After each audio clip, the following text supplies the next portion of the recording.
You have no idea how nice this is.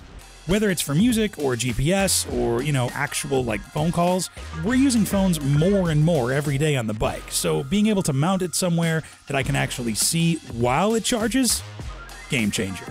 I've been using the Peak Design phone case for a number of years, along with the V1 mount, which you may have seen in a couple of previous videos.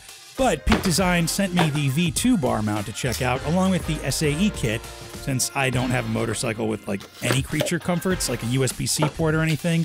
So there's no Qi 2 charging for me, but if you have a USB-C port on your motorcycle, you can take advantage of that. Anyway, inside the box comes all of this stuff, including the mount with a read this label that we'll read later, along with some cords and the only tool you'll need to actually get this installed. So let's get this thing on the motorcycle, and just for the fun of it, we're going to add a clock to see how long this actually takes. So the clock will be going in real time, but we'll cut to keep it from being boring. Okay, first let's take this off. So first we're going to take off the old V1 mount, and we're actually going to reuse it on my old Honda. But again, the only tool you need to take this off and put the new one on is just the Allen key that Peak Design already includes, so super helpful there. Once that's removed, we'll get the new mount ready, and before we go any further, we want to maybe actually read what that mount says. We have to adhere the quick clip to the rest of the mounting base, and we have to hold that for 30 seconds. Ready, go.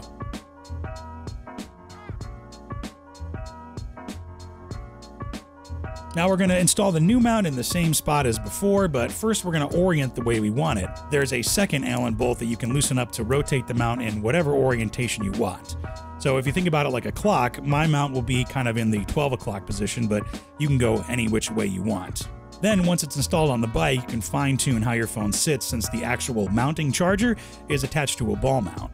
The key to a solid clamp here are these rubber sleeves that go in between the mount and your handlebars.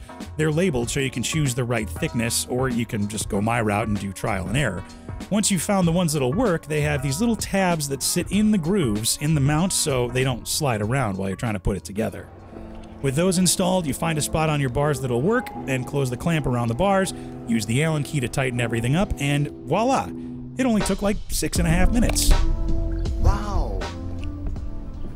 Except there is one more thing to do, and that's connect the charger to the SAE plug, which is literally plug and play on either side of the cable. Peak Design sent me a 2-meter cord, which is generously long, so I had to figure out what to do with the extra length.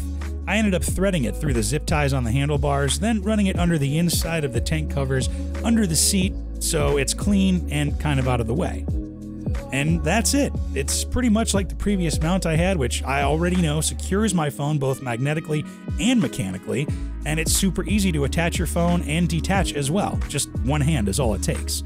And now it charges my phone too, meaning I don't have to worry about it dying after using GPS for too long, or running a cable awkwardly from the SAE connector directly to my phone under my leg, which I sat on, and was probably not the safest way to charge your phone on the road.